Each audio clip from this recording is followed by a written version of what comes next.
guys are big on the going 1-0 every week. How much easier is that to accomplish with a veteran team like this versus, say, maybe a few years ago in a game like this where it's pretty meaningful? I think that's the good thing about having a veteran group that's been here together, specifically in Corvallis. I think before it would be easier to ride the ups and downs, of the season. But now we know we can't do that, and everything is process-oriented. So, our coaching staff, as well as the leaders on this team, have done a really good job of emphasizing the day-in, day-out process. So, how much of a process has it been to do get to the process stuff? It was a process to get to the process for sure.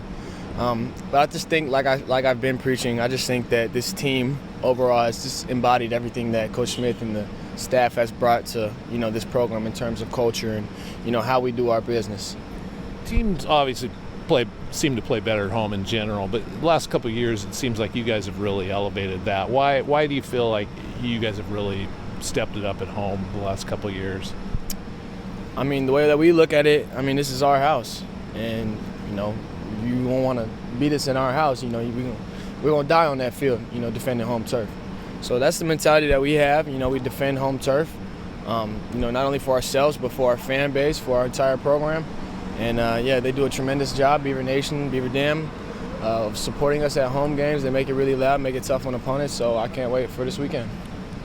You've obviously been here a long time.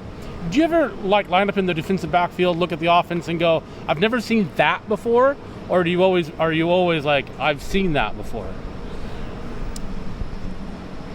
As far as just a setup or a motion or a formation or.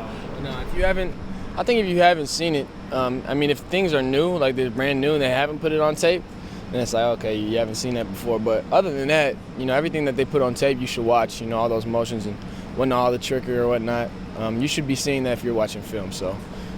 I would say 9 times out of 10, I've definitely seen it before. And that's where I was really going. Is there a growth in confidence as you have experience back there and you have seen all this before, and you kind of know what your expectations are and what you're going to be doing? I think it's just honestly a growth in confidence because of the men that I have around me, and same with all the 11 guys on the field. We know what our brothers are capable of, and we know if we just do our job, we're trusting our brothers to get their jobs done as well. How important do you think it was to face sort of a quarterback running-centric offense like you guys faced on Saturday going into this weekend with one of the best running quarterbacks in the country? I think it was important definitely to see, how guys can be mobile out of the pocket and extend plays. Definitely nowhere near the comparison of quarterbacks from last week to this week. It's completely different. I know both are mobile, but as far as scheme-wise, it's completely different. But it's good for us because we've been attacked that way before, as far as the empty sets, quarterback powers, and whatnot. So, we'll be able to look back on that tape when we get that in the future. Overall, through 3 weeks, how are you guys feeling as a unit? We feel like we've left a lot out there, so we're hungry right now to not only continue to keep striving to be great, but to capitalize on all the opportunities that come our way. Do you feel like part of the reason you guys are so hungry for this game is the fact that you really didn't face any Power 5 teams yet this year? Like, you're just hungry finally for someone that's an opponent that is going to push you a little bit. Football is football, and if you don't think that, Boise State, Montana State, and Fresno State weren't good with good receivers, then, you got to watch the tape a little bit harder. This is Power 5, Mountain West, Big Sky, whatever. D1 football is D1 football. There's ball players every day. And so you can't get hyped based off who you're playing. We're blessed to be able to go out there and play the game of football. So every time we hit the grass, no matter who we're playing, we come out with that fire and that appreciation of just being out there on the field. So, I would like to say that, we get up for bigger games, but we never take it for granted every time we hit the field. I'm sure you've probably seen some of that noise with that message. How do you, kind of tune it out and really believe that, every week is a new week and every opponent, it doesn't matter who it is, you're gonna give the same effort and preparation for that? We do a good job of blocking out outside noise. All the noise that comes from outside the building. Not saying it doesn't matter, but to us, as far as the X's and O's, our performance, outside noise doesn't matter at all. And we just focus on, what the talk is within our building and within our program and within our team. So you can't look too far ahead. You can't look behind. So you just take it every day. You take it every rep. And like I said before, you stay process-oriented. the first game the students will be here. What's your message to them? What should they look forward to? Man, I actually just talked to the incoming freshmen yesterday at the little pep rally.